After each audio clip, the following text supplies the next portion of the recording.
everybody. Isn't it a fine day, though? Is everybody fine? That's fine. Welcome to MsMojo, and today we're counting down our picks for the top 10 wedding dresses in period movies. I suppose for a commoner it'll have to do. I mean, look at it. It's practically an antique. For this list, we'll be looking at some of the most beautiful wedding ensembles from films set in the past. Which historical era do you think had the best dressed brides? Let us know in the comments. Number 10, Marianne Dashwood's bridal gown. Sense and Sensibility. I do declare, Miss Marianne, if I do not have you married to the Colonel by tea time, I shall swallow my own bonnet. When it comes to Jane Austen movies, it's the balls, not the weddings, that usually boast the best gowns. A Regency bride would have new wedding clothes, but the ceremony itself would likely be a quiet family affair.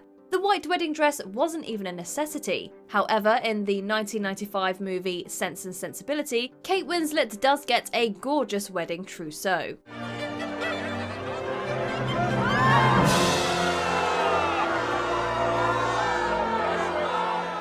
When Marianne exits the church with Colonel Brandon, our eyes go first to the groom, resplendent in his red coat. But the bride looks stunning too. Marianne wears a cream dress with a lace bonnet and veil. She has a long train, and this, along with the top half of her gown, is embellished with embroidered flowers, stars and pearls.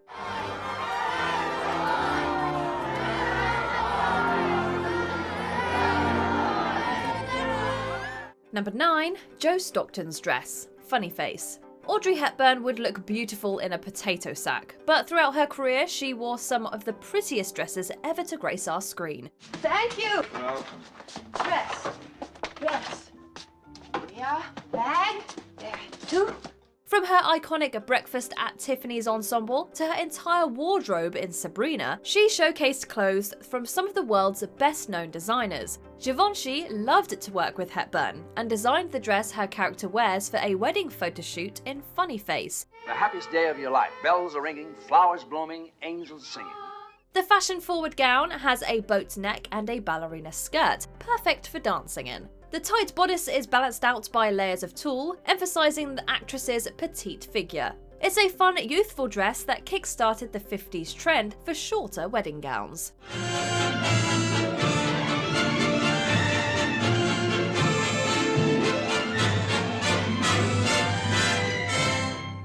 Number 8, Georgiana Cavendish's ensemble, The Duchess. When she arrives, all eyes are upon her.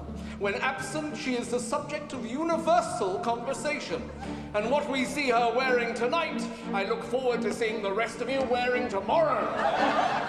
Keira Knightley has made her career in period movies, and for the wardrobe alone, it must have been worth it. In The Duchess, she plays Georgiana, an 18th century woman who finds herself in an unhappy marriage to the Duke of Devonshire. The movie won the Oscar for Best Costume Design, and every outfit the character wears is lavishly beautiful. The most elaborate is probably Georgiana's wedding dress. Welcome, Your Grace. The ivory and gold silk taffeta gown is designed in the sack style of the period. Costume designer Michael O'Connor drew on historical paintings of the real Duchess, as well as costume books on fashion of the time. The scene where the Duke cuts Georgiana free of her gown is also historically accurate. For the life of me, I could never understand why women's clothes must be so damn complicated. Number 7, Anne Boleyn's wedding outfit, Anne of the Thousand Days. Anne Boleyn's story has been told many times, and thanks to her famous portrait, we have an idea of how we think she dressed. The French hood and that necklace with her B initial are part of her brand now. The 1969 film Anne of the Thousand Days may not have the most historically accurate costumes, but they are very beautiful. Any man, no matter who he is, who says the contrary is a liar. Costume designer Margaret Furse bagged an Oscar for the film, and Geneviève Bujold wore the gowns with style. Just after her marriage to Henry, Anne wears an opulent white satin Tudor gown fit for a queenly bride. Here, Nan, for luck. The flowers of May. The veil attached to her hood references more modern bridal fashion than historical, but helps make for a stunning picture. For the ceremony itself, Anne is also attired in a regal cloak with a fur collar. To my wedded wife, to have and to hold from this day forward, for better, for worse, for richer, for poorer, in sickness and in health, till death us till do death us do part, part, and thereto I plight thee my troth. And after that, Nan, you shall have bells and a crowning. Number 6, Isolde's frock. Tristan and Isolde. I was trying to explain to Tristan the importance of love. Seems you might live without it. Why? There are other things to live for. Duty. Honor. They are not life, Tristan. Based on the medieval legend, Tristan and Isolde is set during the Dark Ages of Britain and Ireland. Sophia Myles plays Isolde, an Irish princess who is wedded to the Lord Mark of Cornwall. However, she has already given her heart to the loyal warrior Tristan. Mark is kind, but because of Isolde's prior attachment, the wedding is a sombre affair. If we lived in a place without duty, would you be with me? That place does not exist.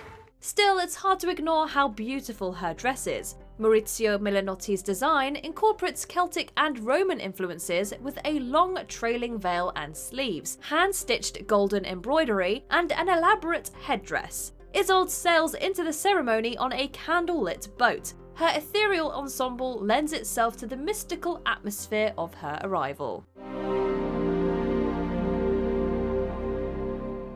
Number 5, Tracy Lord's bridal dress. High society. Hollywood costume designer Helen Rose created Elizabeth Taylor's wedding dress in Father of the Bride, as well as a couple of her real-life wedding gowns. She also designed one of the world's most iconic wedding dresses for when Grace Kelly married Prince Rainier of Monaco. The actress and designer met on the movie High Society, for which Rose created Kelly's on-screen wedding ensemble. Do you like my dress? Oh, yes, it's quite beautiful, my dear. The character of Tracy is divorced, so her second wedding dress is a very pale pink, rather than white. 2 years ago, I did you out of a wedding in this house by eloping to Maryland. And I hope to make it up to you now by going through with it as originally planned. But I hope to make it up to you now by going through with it. It is calf length and made from silk organza, decorated with floral embroidery. Tracy wears it with a hat and wrist-length white gloves. Of all of these show-stopping outfits in this movie musical, and there are many, the wedding dress is our favourite. I had a simply wonderful evening. I hope you enjoyed it too. Oh, yes, I sure did. Indeed, I did. Number 4, Marie Antoinette's gown. Marie Antoinette. It is likely that Marie Antoinette never actually said, "let them eat cake," but director Sofia Coppola's interpretation of the French Queen's life is a candy-coloured feast for the eyes. British Vogue described the film as a high-fashion art house drama costumed as a big-budget period piece. A child of the 80s, Coppola approached 18th century France with the new romantic movement in mind. Costume designer Melina Canonero ran with the idea, creating over 70 outfits for Kirsten Dunst's Marie that were consistent with the period but more stylized. Ravish. Oh, Leonard, you're the best. It's not too much, is it? One that sticks out is, of course, her wedding dress. Marie Antoinette's real wedding gown was made from cloth of silver and adorned with diamonds. The movie version, though opulent, is actually less flashy.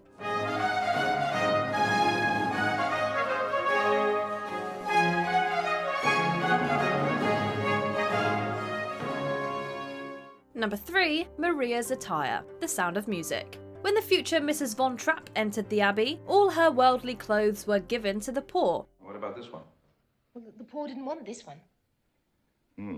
Still, on the surface, Maria's 1930s wedding gown is very simple. It has long sleeves and no embellishment, except for some covered buttons on the cuffs and down the back. She pairs the dress with a long veil and a simple leaf crown in her hair, but she looks radiant all the same.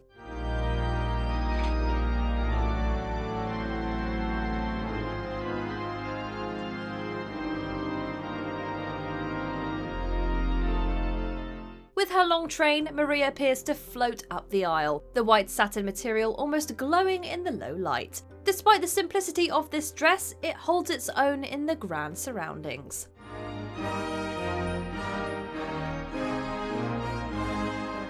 Number 2, Danielle's mother's dress, Ever After. Set in Renaissance-era France, this Cinderella story has no fairy godmother or pumpkin carriage, but our heroine still gets a beautiful dress. Perfect. Oh, look at these shoes.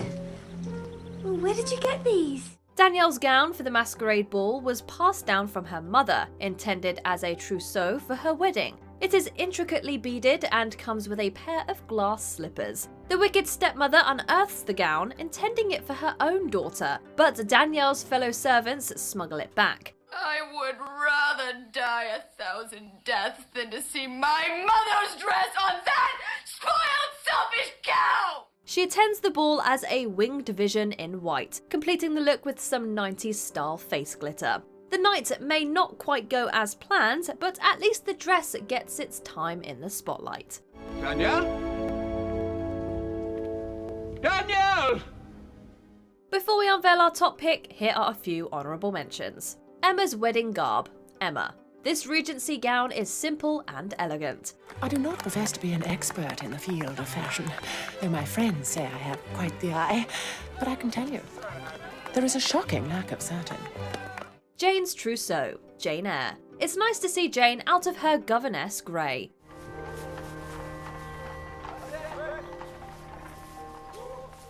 Elizabeth Lavenza Frankenstein's dress, Mary Shelley's Frankenstein. Helena Bonham Carter stuns in this embroidered gown.